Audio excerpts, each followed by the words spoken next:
voilà mu ngi nii donc gis nga itinéraire bi mu jël mooy Bambilor. Bambey waaw.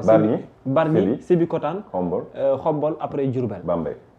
après Bambey maanaam benn trajectoire la boo xam ne jël na ko mais ci waxtu bi mu ko initié au même moment le président de la République war a lancer également aussi war a dox turu parti politique am est-ce que dañuy jàpp ne ci bataille la ñu nekk wala tout juste ni mu ko tuddee rek mooy aller pour faire une massification par rapport aux ventes de cartes.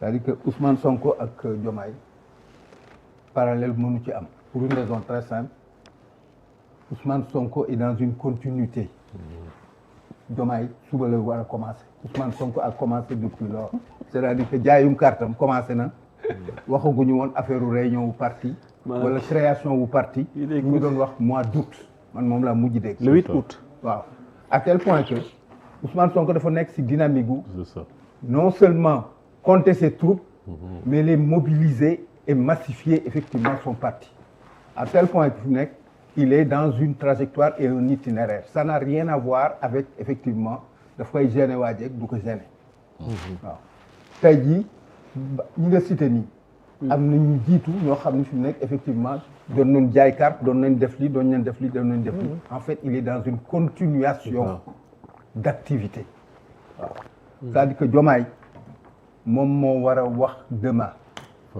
mais le fond du problème moo di au-delà de avant muy wax demain moo di on croyait la bête morte on croyait le système complètement tombé nous nous rendons compte chaque jour que Dieu fait que fi nekk système bi dafa xamoon rek tey ji jógaat na taxaw à la limite ña ko doon représenté ak ña ci nekkoon ñëpp taxawaat nañ ba Macky Sall am maqaama effectivement ñëw pour montrer encore une fois que fi nekk c'est l'absent le plus présent dans le pays mais le fond du problème moo di ce que les gens ignorent moo di muy waa PDS muy waa APR ces leaders là oublient que fi nekk ils n'ont pas du bétail yorewuñu ay xar di leen traîner ce sont des citoyens sénégalais qui ont cru à un certain moment à eux et à la limite aussi qui se sont rendu compte que fi nekk ils ont perdu sénégalais fi ñu toll nii am naa yaakaar ni fi nekk même ñi bokkul Pastef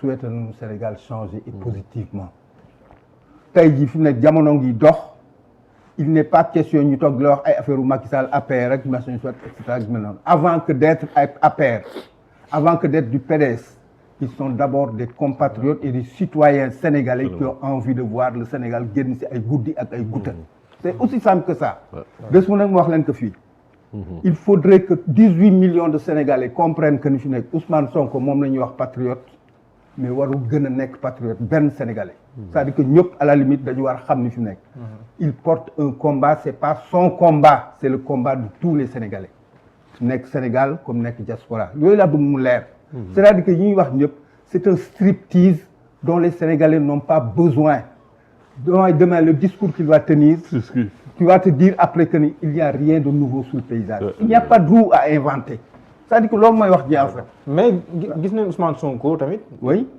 week-end bi passé génnoon na waaw si banlieue bi def ay bain de foule oui Pikine suba tam mën neen xaar samedi bi lu mel noonu avec c'est-à-dire que Ousmane Sonko jaayum carte beeg génn Ousmane Sonko ne suscite rien oui Ousmane Sonko ne suscite pas ces bains de foule là c'est un peuple à la limite dans sa majorité la plus écrasante qui se lève spontané joxu leen añ joxu leen reer joxu leen jogaloon joxu leen argent de poche qui sont convaincus d'un projet mais ça Omar wax na ko Omar Seck c'est-à-dire que il y a quelque chose qui nous échappe et qui sort du rationnel quand il s'agit de Ousmane Sonko. Il s'agit de quoi?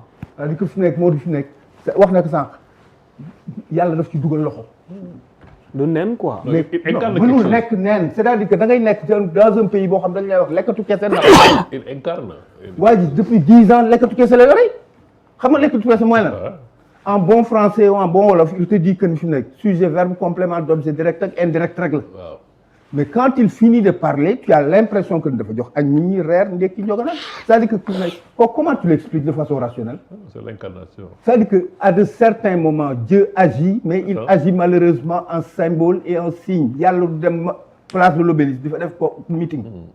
mais dana jaarale ay mbir ci doomu aadama yooyu moo am chaque jour qu'il le dit Ousmane Sonko n'appelle pas les gens ce sont les gens spontanément qui veillent à son cahier de charge fan la war dem suba tuddeewul Ousmane Sonko poros laay dégg ñuy wax tout il raccourci pour dire simplement que ni fi mu nekk il arrive quand c'est pas Ousmane Sonko que des gens créent et sortent de l'argent de leur poche pour woon nit ñi ñëw toog ñii di fecc ñii di animer waaw c'est aussi simple que ça je n'accuse personne mais il y a certitude que ni fi mu nekk c'est pas les mêmes les mêmes animations qui vont avoir lieu c'est-à-dire que fi mu nekk ni Ousmane Sonko di wëndeeloo Diomaye bu ko doon wëndeeloo léegi ngeen gis différence yi le fond du problème moo di je l'ai dit tantôt à Mohamed j'attends déjà de voir parce que fi mu nekk waa ji wëlisagul mënuma interpréter mais je crains que ni fi mu nekk on ne va rien nous apporter de nouveau parce que fi mu nekk il y a rien de nouveau sur le paysage lu dul effectivement il y avait un projet qui devait être converti en destin et qui ne l'a pas fait et qui a amené effectivement à une chose boo xam ne bokk ci woon moo di un parti politique tey jii nous avons enregistré au moins presque 1095 jours de retard c'est-à-dire que bu ñu eggee 24 mars 1095 jours dee na mooy 3 ans yoo xam ne fi nekk beaucoup de choses auraient pu changer dans ce pays c'est loolu mooy wax ji en fait mais yeneen yëpp folklore la rek c'est-à-dire que fi mu nekk tey jii ñi dem di rejoindre Diomaye yëpp effectivement boo doon xool seen cahier de charge warul diis de seen walis diisu parce que du am na fii lañu gagné wala fee lañ gale wala ñooy base amul c'est-à-dire que des gens yoo xam ne effectivement ils parlent bien et certainement mieux que la ministre là qui a parlé avec le ministre de la pêche c'est tout waaw c'est aussi simple que ça loolu rek la ñuy tàññal ndaw si mais fi nekk amul leneen luñ fi indi wax ju bare la élection bu amee duñ gagné et jusqu'à preuve du contraire tey ji boo toogee ñuy wax tête de pont yëpp effectivement ou dañ lay wax ni mënuñu gagné seen quartier wala gagné wuñu seen bureau de vote ñooñu ban lan lañu mën a indil Diomaye mënuñu indil Diomaye dara c'est-à-dire que est-ce que itinéraire bi c'est juste pour étouffer wala ndax pour jaayum carte pour étouffer lan bah mais Ousmane Sonko ne va pas pour suul parti wu Diomaye pour suul parti Diomaye bi quoi parti Diomaye ouais pour suul ce parti là va disparaître de sa propre mort xam nga comment c'est une auberge espagnole bu laa ngi wax Bouillabaisse auberge espagnole la Bouillabaisse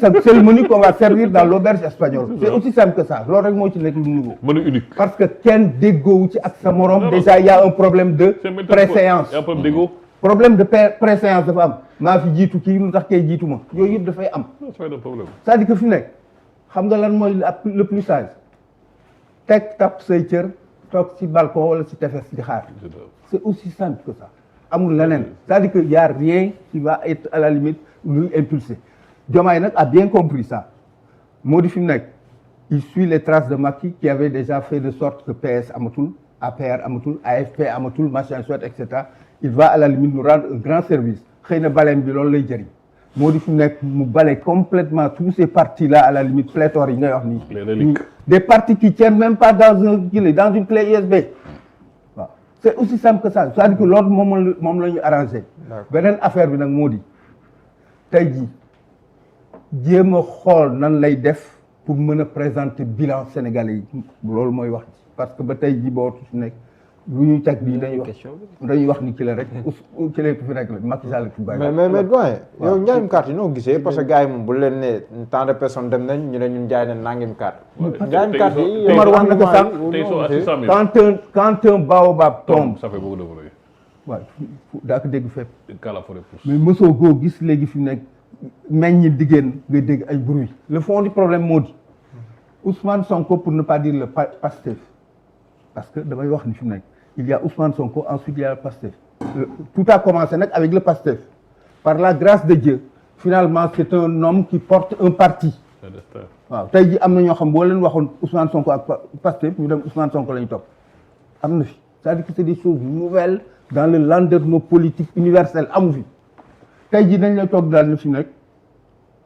Ousmane Sonko risque d'avoir le parti bi ëpp militant dans le monde or nag parti communiste chinois parti coréen yi quoi. waaw c'est d'office. waaw kooku moom ak force. c'est-à-dire que fi nekk moo nar a ëpp militant dans le monde c'est-à-dire que fi nekk Abdoulaye Wade quand il gagnait en 2000 n'avait pas 300 000 militants. Abdou Diouf n'a jamais eu 300 000 militants. Senghor n'a jamais eu 300 000 militants. Parce que Senghor moom amul woon sax militant c'est-à-dire que fi mu nekk il se présentait contre lui-même.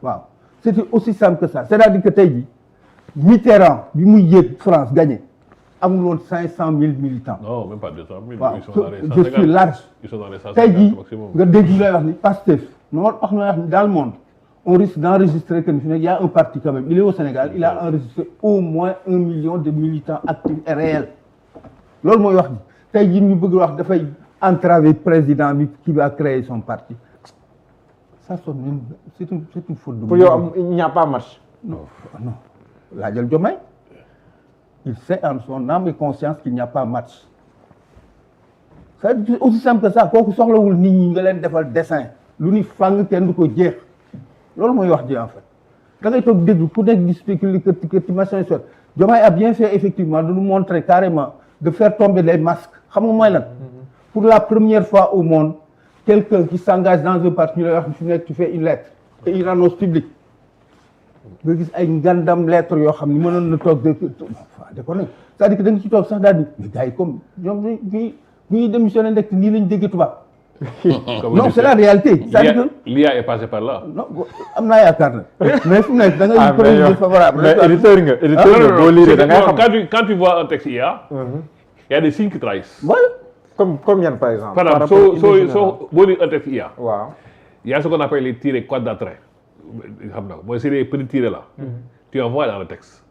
quand tu dis. doguma la Oumar léegi bi may ñëw sama kër. waaw dama doon déglu benn émission ak mon épouse ma daan ni ko fi mu nekk lii lan mu ni ma iyaal. émission. waaw émission quoi benn film. waaw. sur la justice.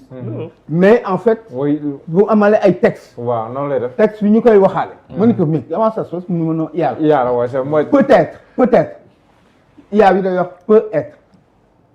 loolu c'est parlé c'est un peu machinal quoi quand c'est écrit. oui c'est que dafa am ay kii comment on dit en français. waaw du correct. au contraire quand tu lis un texte IA c'est trop parfait pour être vrai. voilà c'est trop parfait. parce que les connecteurs. ni ñu employé connecteurs yi. un être humain. ne fonctionne pas comme ça. il y a les connecteurs. il y a les connecteurs. il y a aussi quand tu vois les textes bu ñuy citer il y a beaucoup de 2 points. Il y a des tirets quadrats, moi les petits tirets là. Tu en vois beaucoup dans le texte. D'accord. Donc ça veut dire que c'est des tirets. À pareil aussi, il y a des liaisons. Il y a une façon de bon, il y a des comment on dit des rapports triptyques. D'abord, ensuite, enfin. Voilà. Première partie, deuxième partie. Connecteur logique. Exactement. Toi, bon, je suis allé d'en parler parce que je viens de terminer mon master numérique à cybersécurité. Tu dois, mi ngi jàng ba tey. Donc non, aujourd'hui nous sommes dans le monde de l'IA. Tu utilises pas l'IA, tu bokkoo. Loolu c'est important pour que gars yi mën a. gars yi war na toog di la ay kër. tu vois mënoon nga dem tu vois syntaxe IA. waaw mënoon nga démissionner sans tambour ni trompette c'est-à-dire que fi nekk waaj def leen ni fang da ngeen exposé leen. il faut nga def effet nag. effet oui effet d'annonce yooyu nag. moo leen di indil ay ruines bu nekk. ils sont en train de jouer leur carrière politique am na ci ñoo xam ne déjà leur carrière politique est déjà derrière eux. mais est-ce que après tout aussi mënuñ jàpp ne Diomaye est un très bon républicain le président Diomaye parce que avec Macky les nemmeeku tour entre autres li ñu daan faral di nemmeeku mooy parfois fii police yi baare fii mais kii ñu ngi koy bàyyi mu ngi dérouler comme il veut. Non, le contexte n'est pas le même. parce que nag fi nekk aussi parce que preuve du contraire xar day weesu mbot.